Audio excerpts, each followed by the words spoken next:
morning. Let's try that again. Good morning, good morning, good morning. Someone has to do some vocal exercises. Who has the time? Happy Tuesday. One class down, another to go. Maybe I'll see you over there at the other place I have to go and teach. Hey guys.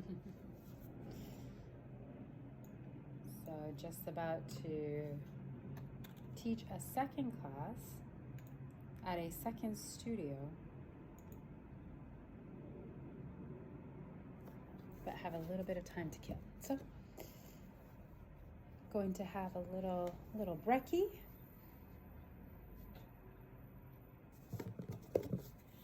Little brekkie. Put on a little music, little binaural beats. Maybe check a little email. But if I do that, I have to say goodbye to you all. Let's put on some tunes to keep me company since I need to use my phone for communication purposes.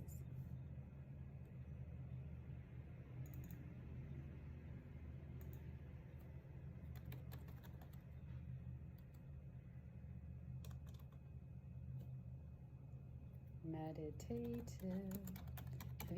Have you ever listened to Meditative Mind? It's this great YouTube channel, and they've also got like an account on like Spotify and what have you. So for Sonos, because most of the studios I teach at use Sonos, the app. So yeah, you can find Meditative Mind also on Spotify, which pairs well with Sonos. And they have all these great, like, here, I'll show you. It's basically binaural beats, so I'll see if I can explain what binaural beats do. Yeah, so you can see from here that you can basically find music, binaural beats that have a frequency of, well, depending on what it is that you're trying to do, whether it's to be more at ease, whether it's a particular mantra that you have or healing that you want to take place. There are frequencies and sounds that will vibrate at the exact same frequency as, like, i.e. your heart chakra or your throat chakra, or somewhere you might be feeling pain in the body. And the right frequency, the right sound at the right time can help to release. So what should we go for today? I quite enjoy this one. I've played it before, but I don't have any pain, but really enjoy this playlist. Yeah, so highly recommend it. Meditative Mind. So yeah, as you can see, it's playing in the background. Oftentimes I'll play it through class. It's my preference to play binaural beats, but depending on the studio that I'm teaching at, and if the crowd is like really young and they're doing like a power flow, you know, they're going to want some even though it's not to my personal preference or liking. You have to give the people what they want. If it was me, we'd always be doing yoga to like this, or like, you know, like some Sade, or, you know what I mean? Although a little bit of Drake is welcome too at times. A little bit. So I guess it really just depends on my mood. I guess I'm human. But generally speaking, I do prefer binaural beats, generally speaking, because I'm also a very emotional person. So I feel like in order for me to give my students what they need, I need to be very grounded. And because grounding as a fire sign does not come natural for me, I have to do a lot in order to ground myself. All right, so I'm going to let you go so that I can enjoy my fruit bowl whilst I check emails.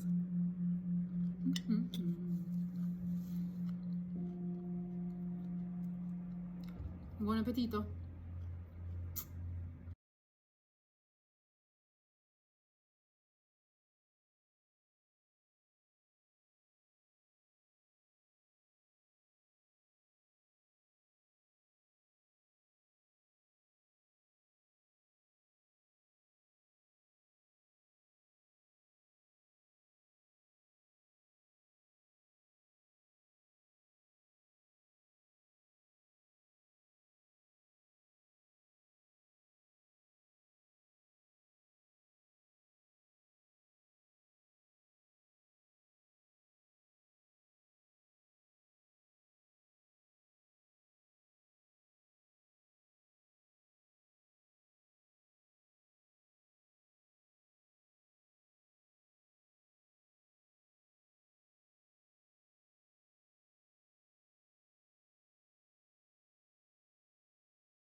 I'm just a little earlier because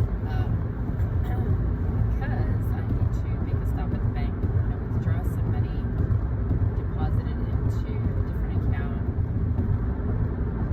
I don't know what you guys are doing about your cash these days, but I'm wanting to disentangle, not to be confused with Jada Pinkett Smith's entanglement. Just kidding. Rubbish joke. Yeah, I'm trying to I'm disentangling myself, like proper from like the major banks. The major ones. And instead I'm giving my monies and my business over to a credit union, which pays you a dividend by the way, pays you a monthly dividend, which I had no idea. So I should have been doing this for decades. I've always heard that credit unions are great. I just didn't really look into them enough, and because I'm so international in my movements, like meaning prior to 2020, I would go to Europe 3-4 times a year easily, and then to other places, Morocco and Asia, whatever. Like I would just travel so frequently that for me, I was always under the impression, this is just an impression because I didn't actually look this up, that it would be better to bank with a larger bank or a major bank so that I could transfer money maybe with more ease or withdraw monies maybe with less fees, but it's actually the reverse. It's better, you get your fees back when you're a credit union in a way that you don't. Like currently I'm with TD. Yeah, I'm going to call them out because they're rubbish. Like they are rubbish. I'm going to tell you a story about TD in a moment, which will floor you, I think. Let me know, because I'm still floored that this happened to me, but okay. So for instance, like when we were in Nigeria and I was withdrawing money from my Navy Federal bank now, credit union, they were charging me for the withdrawal fees, but then at the end of the month they credit them back to me. TD has never done that, or Bank of America or any of those other companies, banks that I used to bank with. They never used to do that. So, and a wire transfer is a wire transfer. If I'm needing to transfer my money from the US to the UK because I have a UK account, I can't. Even with a credit union, you're always going to pay that $40 or whatever it is that they charge you to do a wire transfer. You could always write yourself a check from your let's say my Canadian account into my US account and deposit it that way. Sure, it might take 30 days to clear, what have you, but if you're not pressed, you could do things like that. What I'm trying to say is, it was bollocks. You get me? It was bollocks when I was saying that. Or when I was telling myself that, it's more convenient to just stick with these major banks who treat you like rubbish, who charge you fees, who charge you penalties for stupid things and charge you if you don't use your own ATM machines to withdraw money. Like all this stuff is such nonsense. They do more of it here, by the way, than in Europe. Like the banking system in the UK is so much better. Like it doesn't matter that I bank with I just happen to bank with Barclays in the UK, probably because that's the last company I worked with whilst in the UK, the last bank, as I'm guessing. So I'm like, how did I get a Barclays account? Must have been that. But let's just say, because I do bank with Barclays, but I need to buy an ATM that's a Lloyd's bank. Unlike in the US and Canada, where if I take my TD bank card into a Bank of America ATM or a Chase, they'll charge me. The UK doesn't do things like that. It doesn't matter which ATM you're using. Also, transfers to other people via bank are free. So whilst here in the US we have things like Cash App now, Venmo now, we didn't have them years ago. And if we wanted to transfer money from my bank account to another friend's account, let's say I owed her $25 for brunch. If I was trying to do that through the bank, that $25, they would charge me $35 just to do the transfer. Do you know what I mean? Whereas in the UK, you don't even pay for those transfers. So generally, what I'm trying to say overall is that banking over here is really rubbish. Really, really, really rubbish. You know what? I'm gonna do this. I'm gonna create all this havoc during rush hour. I'm trying to this. The place that I need to turn at to get to the bank has one of those stupid, you cannot turn here. So, and this in the next street too, you can't turn. So I've got to go up 2 blocks, come right back down. Man, I better not be late for work. Yeah, so the banking system is so rubbish anyways out here. That it's like, why not go for a credit union? Basically anyone could do better than a regular mainstream bank. What I'm trying to say is, whether you choose a credit union or if there's something other than a credit union as an option outside of a bank, a major bank, take it, because everyone, anyone, anything will serve you better and do you better than one of these banks who just don't care about you and take the piss. It's complete liberty. It's like, why do we allow for banks to charge us monthly for them to hold on to our monies, which they then use, because they don't actually have any money of their own, to make some real money for themselves? Like, this whole world is so upside down, guys. I keep telling you this. Like, do you see it yet? Do you see it yet? The people who have the most have to pay for nothing. The people who work the hardest, who contribute the most to the development of, citizens, like, in terms of like raising children that will be law-abiding, or citizens that will contribute some way that is worthy in the world, like, i.e. meaning teachers, or just other people who are in service doing real impactful work for the greater good, who get paid all, so that celebrities and athletes can walk away with hundreds of millions of dollars for doing what? Being very individualistic. Yes, our artists, there are artists that get to express themselves. I'm an artist too, so I'm really not trying to like speak down to anyone, because I am a creative type as well, and I would love to be in TV, in films, all the rest of that. So I'm not putting it down. I'm just saying it's upside down that these people have to pay so much money, that they get paid so much money, right? But the people that work so hard and are in service don't get paid anything. You've got to be kidding me. I've got to pay? What if I just run in quickly? Can I just get out my money quickly? All right. Hang tight, guys. Hey, guys, I'm back. Looking crazy. So I was just saying, that the world is basically upside down. I know I went off on a tangent there, but it's like, the people that should be rewarded for sort of like the noble work that they do, that they should at least have a very comfortable, quality of life, standard of living, ability to provide for themselves. Instead, like, we don't really reward the people that are in service to community. We seem to reward others who are more self-serving, actually. Like, that's kind of the virtue signaling we get, right? Because when you think about the billionaires, yeah, they put a product out into the marketplace, but controversial products that, like social media, it's controversial, right? It could be equally parts good and bad. Pharmaceuticals, right? Addiction, overdose, medicine being the 3rd largest killer of humans in North America. True story, look that up. Right? Very controversial, but has made a lot of people very wealthy, has helped some people, has killed a lot of people. It is what it is, right? So, whereas the people that are, in not like in less controversial type of roles, like teachers, healthcare providers, caregivers, yada, yada, yada, truly in service to humanity. I don't know if you guys can hear the GPS. Excuse the GPS if you can't hear. But what I'm saying is that these people, I'm part of that group, I'm just a lay person at the end of the day. We are not afforded like privilege in a way that like, people who are more self-serving and have acquired a great deal of wealth and what have you get. It is what it is, right? We're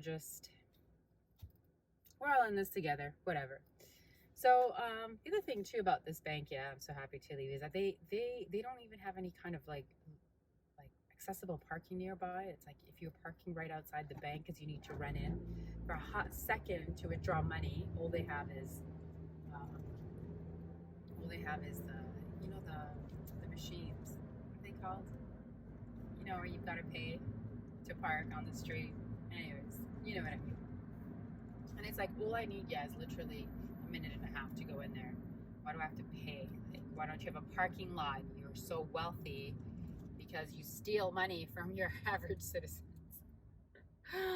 in order to make you as a bank, your entity, your corporation, and its shareholders wealthier than they already are. Anyways, I know it's probably just coincidence, but yeah, it so happens that my new credit union, who I'm happy to be banking with, both the locations that I go to here where I live,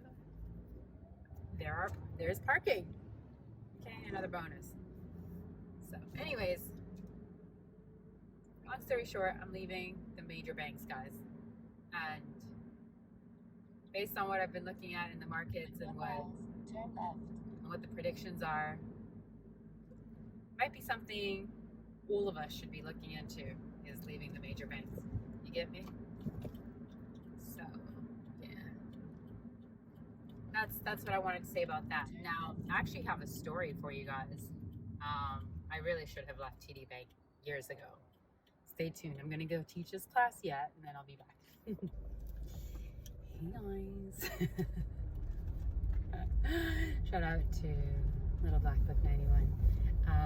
Yeah, so finished teaching a class that went really well. Oh, there's the studio owner right there, actually. Let's see with her. See, she's having a little brekkie with her son and her partner. Oh, it's good when your business is operating well and efficiently, like a well-oiled machine, and it gives you, a little bit of opportunity. Entrepreneurs deserve it, because entrepreneurs work very hard. Not to say that 9 to 5 people don't, because they do. I know. I've done both. I have done both. I will just say, though, however, that when you're working for yourself, you work harder because you have to wear more hats. So when your business is at a place where you can afford to have like leisurely lunch or breakfast with your family regularly, that's the payback. That's the gift. All right, so going to take the car home. Let's see, I've got just like a little over an hour and a half before my hair appointment. I'm going to walk to my appointment because I didn't take a yoga class today. I mean, it's morning still, I could, but not going to. Did yoga yesterday, so I like to switch it up with a walk.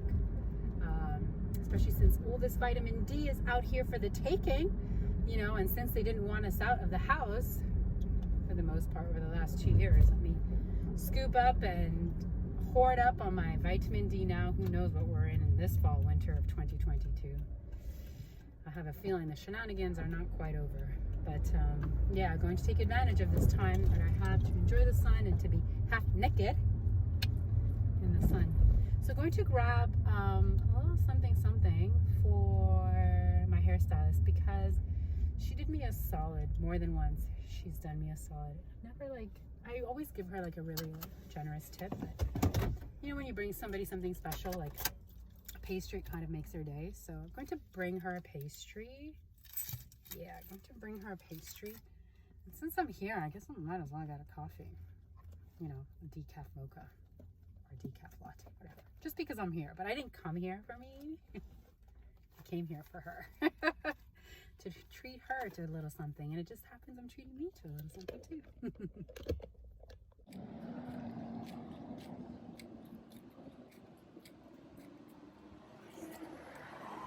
I wonder how this yoga class went. Like, I feel like I didn't teach my best yoga class this morning, if I'm being honest, but I also don't feel like it was my worst. Sometimes I wish I could get an honest, opinion. Everyone says that the class is great, but you don't really know. You know what I mean? People are always wanting to be polite, especially in a yoga space. But then again, sometimes they're not. A couple weeks ago, somebody went ham on me. I was a first. You know what I mean? Let's see. What are we going to get? The lucky lady. Ooh, passion fruit and mango. She would like that. Hey, how are you? Can I ask you what flavor this is, please? What? Pina colada? And that's passion fruit and mango. Oh, man. That's tough.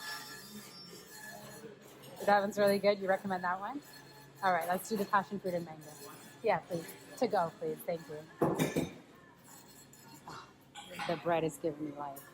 The focaccia. Oh my god. Let me show you guys. See the focaccia? Rosemary, oil, baguettes.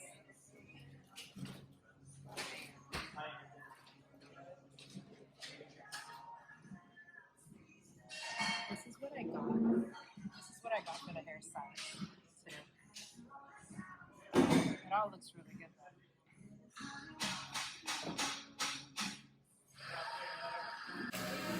I'd also like to redeem this for my coffee, please, if possible. Thank you so much. Is it possible to get my regular mocha? I get hey Christian, a decaf mocha. Good, how are you? Yeah, decaf mocha with almond milk, please. Thank you so much. And I'll start a new card.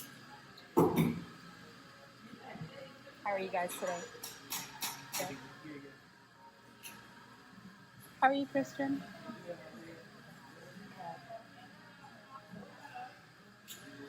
Thank you.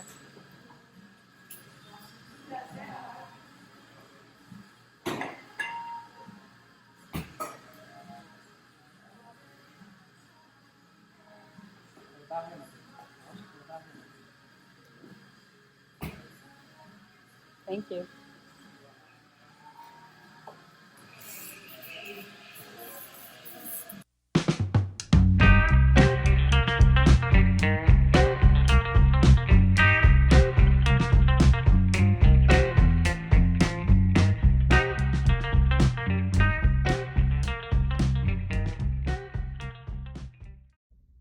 Did it. I got myself a free coffee because I redeemed my loyalty card today. Woo woo. And I got my stylist a nice little treat. You know, just a little something, something to let her know that I appreciate her. This place makes these cruffins, which are kind of like a muffin slash croissant. Not unlike, oh man, what's the cafe in New York, the bakery in New York? Andre, or, you know, the donut muffin? The cruff, no. Man, if I find it, I'll put the text here now. Kind of like a spin on that, but instead of like a donut croissant, I said donut muffin. Instead of a donut croissant, which is what New York did, they have a muffin croissant, which is what they're doing here. But it kind of always a play on what that French pastry chef, I believe he's French, that's in New York, created a few years back, which is like this huge sensation. They only would make so many. They would only make so many of these croissant donuts in this place in Soho, and they would always sell out before 9. So annoying. So I can't even say I've ever had one. I have friends who've had them, but for all my years in New York, I've never had this donut slash croissant. But it's okay, because, you know, I don't need more pastries in my life to be obsessed with. As already, if I could, I would be living off of croissants and donut plants, cake donuts, and Mulino Bianco biscuits. If I could, but I don't. So, anyways, check with you guys later, yeah? Did not tell you guys, Navy Federal provides parking. At least where I'm at, they do. Bye, TD.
Hey yogis. So, walking to my hair salon appointment. Otherwise, if you pause in the incorrect spot, it could almost seem as though I was saying I'm walking to my hair salon, like I own it. She is not in hair, or in the industry of hair, as you can tell. I am struggling. No, it's all good. Yeah, it's been a month, so it's time to get my monthly retwist. And I'm about to get my roots touched up as well. Do the blonde one more time. Or as they like to say in American, one more again. So I'm going to do that. And yeah, when I walk back home and I am more groomed, I have a story to tell you. Remember I said to you earlier today about I have a story to share with you about TD Bank and why, in my opinion, they are the worst. The absolute worst. So hang on, get yourself a drink so you can come back when I come back and I can give you a little story. I think you'll find it interesting. If not surprising, at the very least you'll find it, didn't know that could happen. Okay, see you soon, guys. Gotta go. Bye.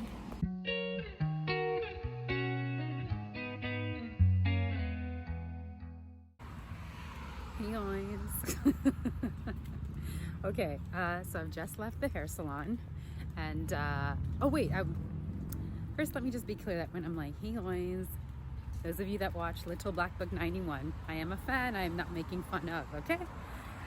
And just because I think his voice might sound a tad nasally when he initially comes on, I will say that brother can sing. He can definitely sing. Mister, you've got the minerals. You've got the minerals. I mean, somebody's been practicing their scales. Okay, so shout out to you, sir. All right, so I've left the hair salon. I'm walking home. As you can see, it's a little bit gray. It looks like it's about to rain. Pray for me that I get home before the rain begins. This hairstyle, how are we feeling about it? Not sure if it's falling exactly where it's meant to be yet. I'll say this. I feel like it needs a little play around, work around, not sure, but I do love this bit right here.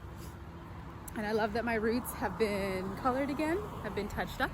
I love that the scalp is clean, and it needed it, let me tell you, because I'm dealing with the fact that since I've locked my hair, fairly new to being a dread, a dreadhead, a rasta, as they like to call me in Kenya.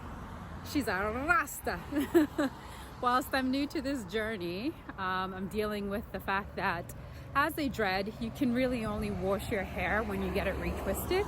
So for me, at this juncture, at this place in my lock journey, I'm getting my hair done once a month, which means it's only being washed once a month. So when I come and I get my scalp clean, man, does it feel good. It feels really, really good. So really loving that. Also because not only am I a person that's not used to going a whole month in between washes, but I'm working through, I hope you guys can hear me okay. I'm working through a skin condition that I'm currently working on reversing on my scalp. So since I have this skin condition currently on my scalp, it can be very uncomfortable at times to go for a full month, but I'm very proud of myself when I do, because I do think that generally speaking, my hair and my scalp overall do better when I'm not washing, overwashing frequently. I think as a society in the West, we overwash everything. Not everything, because I'm a germaphobe, but do you know what I mean? Maybe you do, maybe you don't. See, I don't want this bit to stick out. I don't know, I have to figure it out. What do you guys think? Yay, nay? I don't want to make a haste judgment on this hairstyle because I feel like it hasn't fallen into its place yet. Like I'm fresh out of the hood dryer, you know, which I sit under. Fresh out of that, so the hair is feeling a little bit stiff right now, and I'm wondering once it softens and loosens, you know, how it will land. So we'll see. Even with this hairstyle, which I'm not 100% sold on yet, but might be, I will say the men are aggressive.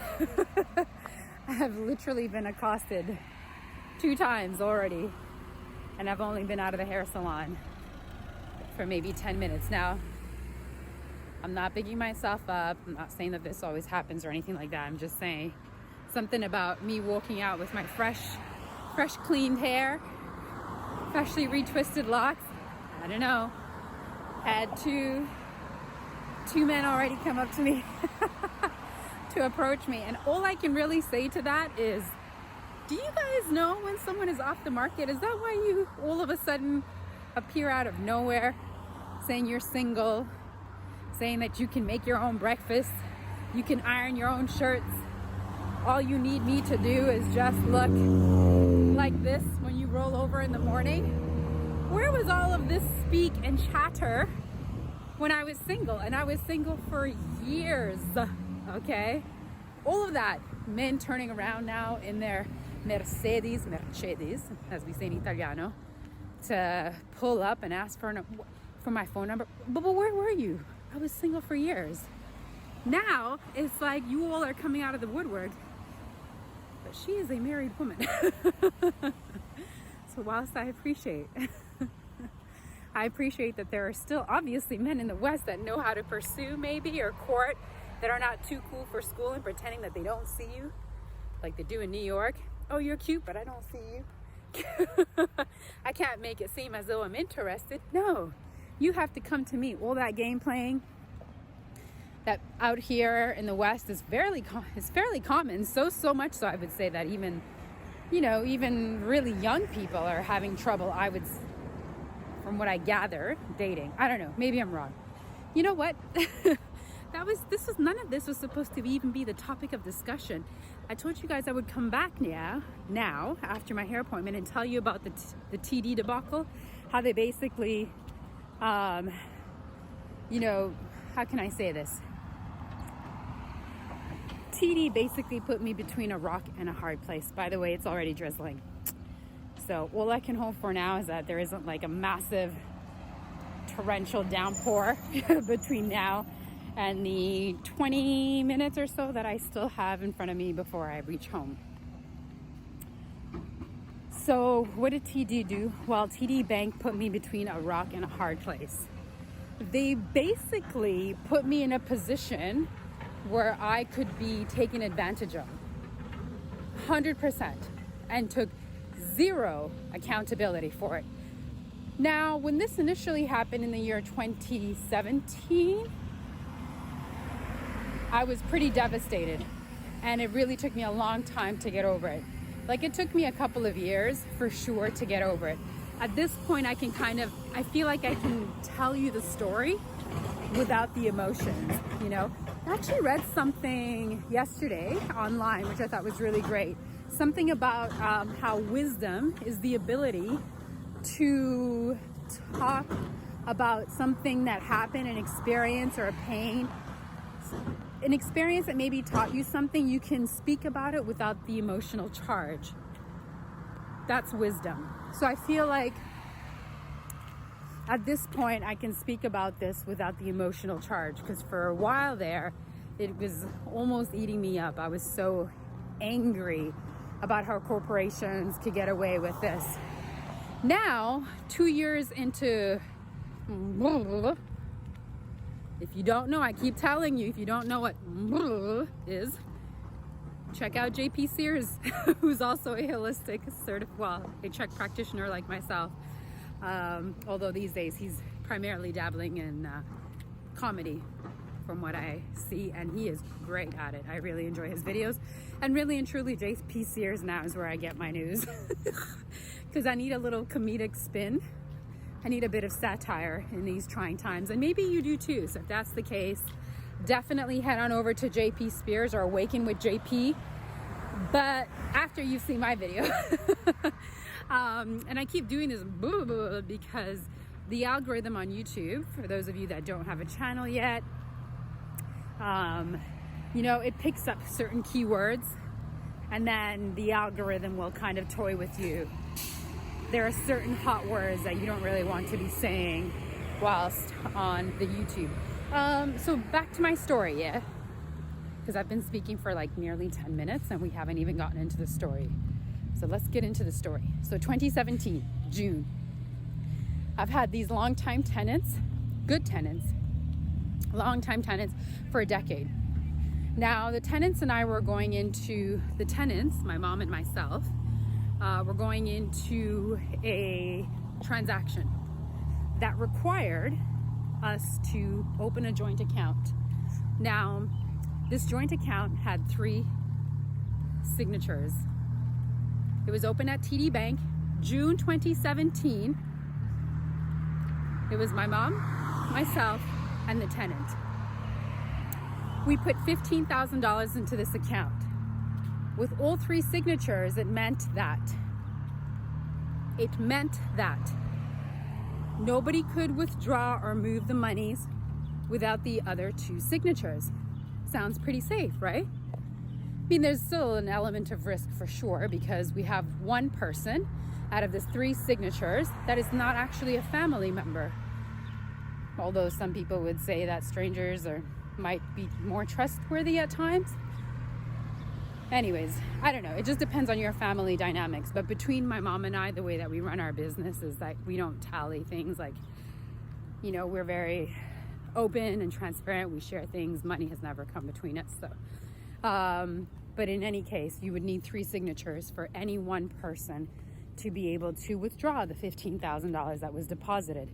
I'll also just say that $15,000, granted there were 3 people that signed to open this bank account, to make it a joint bank account, but that $15,000 came from my mom.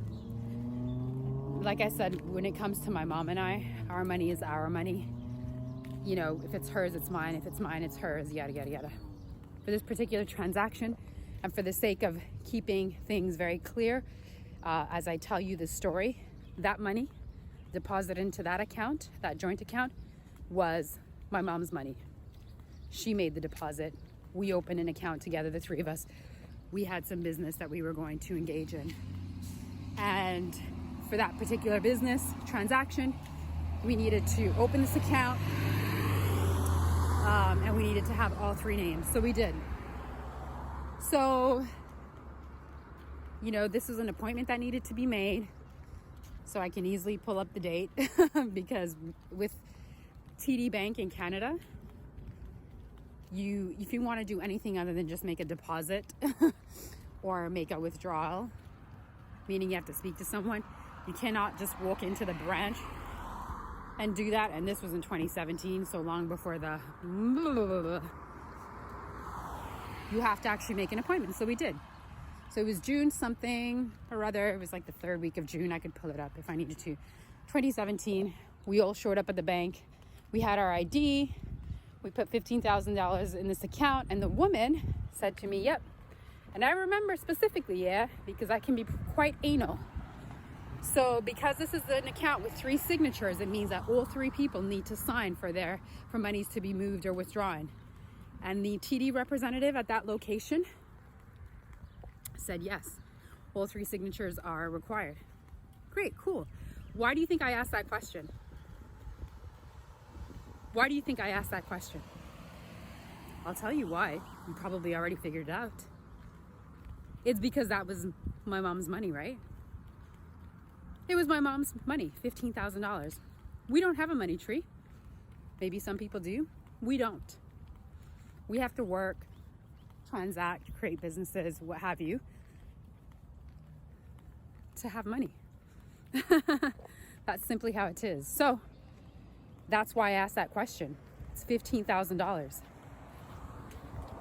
of my mom's money. I wanted to make sure that even though we were entering into a transaction that involved a great tenant that we'd had for over a decade at this point, that money was still protected and that it required 3 signatures because people are funny when it comes to money. People act funny even if they're your kin. Some people, right? Like my mom and I are not that way, but I get it. Some people, some families act funny when it comes, I've personally seen it. It's very sad. I've seen money drive family members into being estranged with one another. It's very sad.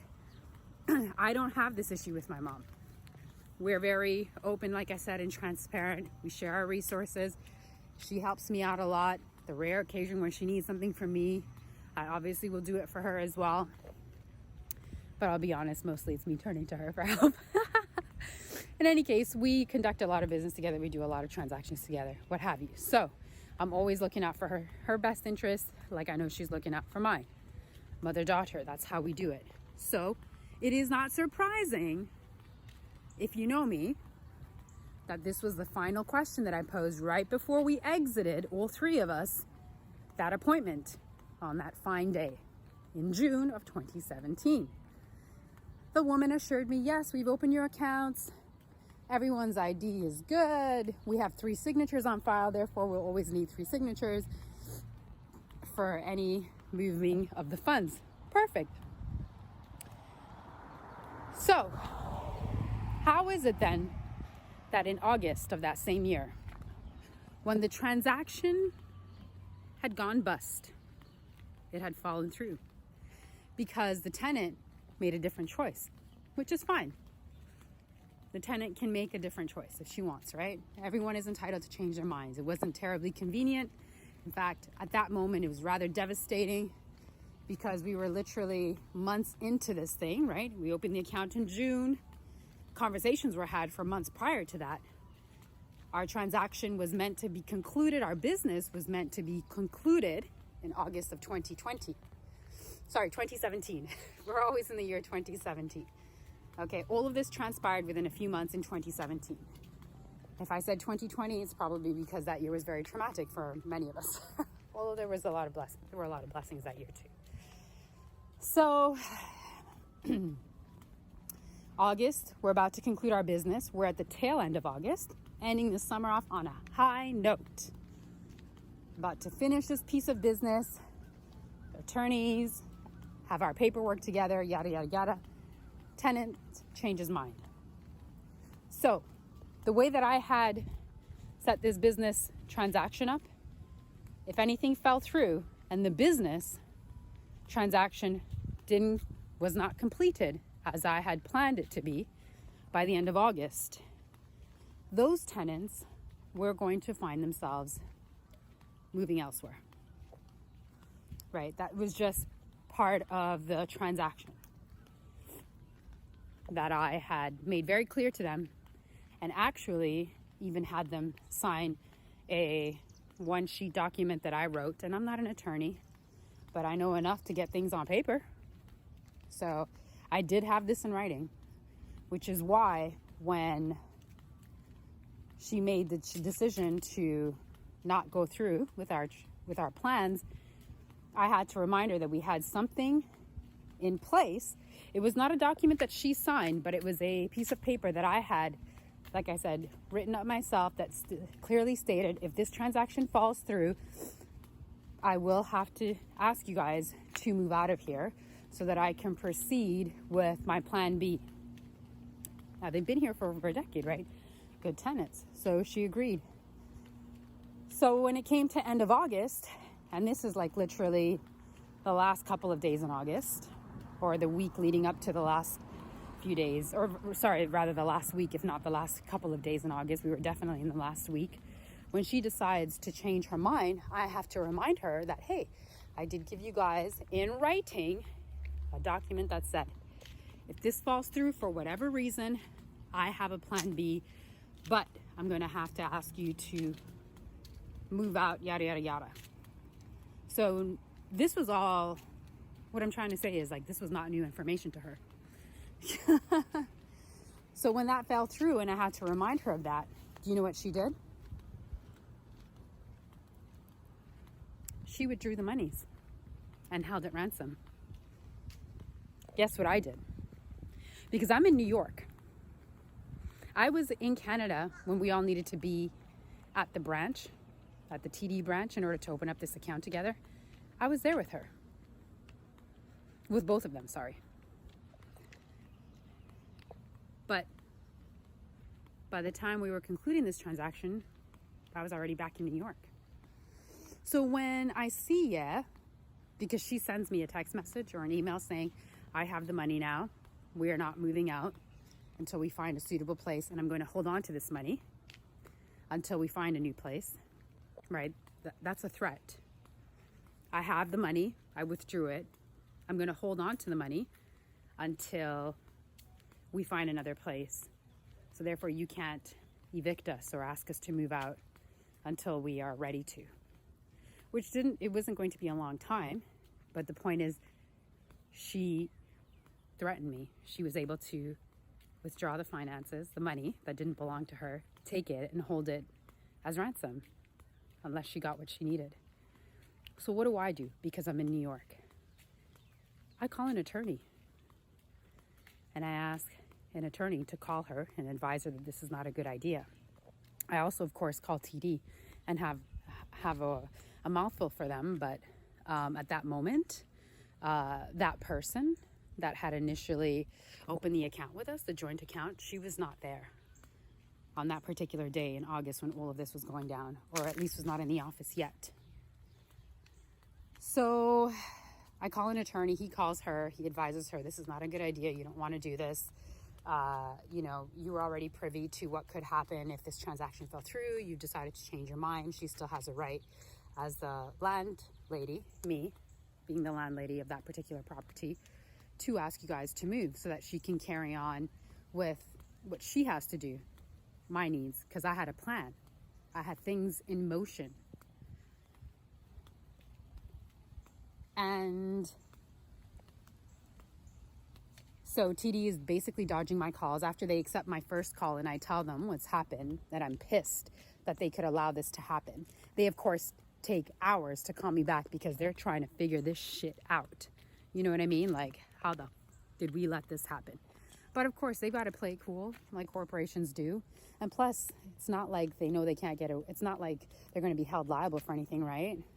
You would think that they would be. Makes common sense because we hold other citizens accountable. But do we hold governments and corporations accountable, especially powerful governments and corporations? No, the laws really just apply to us, don't they? So what happens? They don't call me back for hours. My attorney makes several calls to this woman, which I'm being charged for. Now, I don't know I'm being charged for this, but I'm being charged. And, that could be interpreted as, of course, what would you expect? He should be charging you his rate of $600 an hour to make these phone calls. Yada, yada, yada. Sure. I'm not here to discuss that. What I'm here to tell you guys is that TD Bank let this happen. And by the time it was all said and done, and my attorney was able to convince her, the tenant, that it was not in her best interest to withhold this money and hold it over me, given that it's not even her money, right? And we have all the paperwork to prove that, right? Where the $15,000 came from, how we all showed up on that day with our passports, etc., to get this account open, yada, yada, yada. So finally, within a few hours, he's able to convince her. I do believe that we end up getting the money back either later that day or maybe a couple of days later. I would have to go back and check sort of like emails and text messages, but that money was eventually returned. And guess what I got slapped with? I got slapped with a bill from my attorney for $2,500. That's what he charged me to go after my tenant. So now, did I create this situation? Am I the one that needs to be paying for this? Some would say the tenant should pay. I said TD should pay because I was in an agreement with TD that they would protect this money, that it required 3 signatures. And they allowed it. They allowed this to fall through the cracks. They allowed a situation where my tenant could withdraw and hold over me monies that didn't even belong to her in order for her to make me so that she could make me do whatever suited her. Okay? So that I would do what suits her, what benefits her. That's manipulation. It's coercion. So I said to TD, the very least you guys could do, since you've created this whole situation, is pay the attorney fees. And they're like, no, we won't. And I wrote letters for months to head office, there's like a body in Canada that you can write to make complaints as a consumer. I did all the things that you're supposed to do as a disgruntled citizen who did nothing wrong in a situation like this. TD never wrote back except one time to say that they were not going to take any accountability or pay the attorney fees. In fact, they went so far as to say in that one time that they did write me back, we'll offer you $200 if you can just forget this. We'll deposit that $200 in your account and Bob's your uncle. No. I'm out $2,500 for absolutely zero reason. I'm outside of Canada. I'm undergoing a lot of stress and distress for no reason. My money was supposed to be protected and secured. That was literally your only job whilst I'm trying to do X, Y, and the Z. And you couldn't even do that. So how is it that I'm paying the attorney fees? It does not matter. Their whole thing was, well, you eventually got the money back. Yes. After going through a great deal of stress, after being lied to, coerced, manipulated, because of a situation that you allowed to happen, which was the tenant taking hold of her money that didn't even belong to her. And not only are you not prepared to pay for the attorney fees, but you think that you can make this all go away with $200? I said to TD, keep your $200 because I'm going to keep talking about this until the cows come home. And if ever it makes a difference to somebody, even one person chooses not to bank with this bank again, I'm happy. I know that it's taken me a lot longer than it needed to for me to finally stop doing my business with them, but I'm moving on. Finally moving away from doing business with these fellas, with these folks, people. I don't know why I refer to them as fellas. These criminals, basically. I don't want anything else to do with them. So I'm now concluding my business, kind of to tie it back into the top of my day, right? And how I was going to the bank to remove funds so I can take money from this account, start to transfer my business, my personal, my savings, all my accounts, basically checking, yada, yada, yada, in the United States from TD to another bank. I did the same thing in Canada. I'm no longer banking with TD. I have a line of credit for like 10 grand, which I don't use, but it's there if I need it. So it's just sitting there and that's fine. But beyond that, I don't have any checkings account with them because I'm not paying them anything. Savings account, no. Don't need any of that from these guys. But I hold on to the line of credit. It's good for my credit to keep a line of credit. So it is what it is. So that's how basically TD effed me over. That's how they effed me over. And I didn't take their $200. So I can speak about it till the cows come home. And if I want to, I'll do that. Anybody that listens, avoid TD Bank. Okay? Because they owe me far more than just $2,500 anyways. If you really add it all up after the distress, the way they dropped the ball, the nonsense I had to go through to get my letters to that person and then whomever else, and nothing was done, that at this point, if we were to make amends, well, even 5 years ago, truthfully, the damage was far greater than $2,500. But they gave me diddly squat. So I have diddly squat for you too, TD. Diddly squat. All right, that's my story. It's drizzling lightly. Walked around the block so that I could finish telling you this long tale. It wasn't even a long tale, but I'm long-winded. And that is all. What are your thoughts? More importantly, have you had similar experiences? Tell me all the ways that you have managed to untangle yourself, find a better solution to protect your money from people who are greedy mongers, who are criminals at best, and who are unethical in nature. All right, looking forward to hearing from you all. Give me some of your own experiences. Give me some of your own comments, what you think about what happened, yada, yada, yada. I just know I'm grateful to be in a space now where years later I can regurgitate this story, tell this story once more, and it does nothing to me. No knots in my stomach, no bubbly guts. It's taken me years to get here, but at this point, I've decided that my well-being is far more important than their criminal activity. And besides, I believe in something else. I believe in the universe.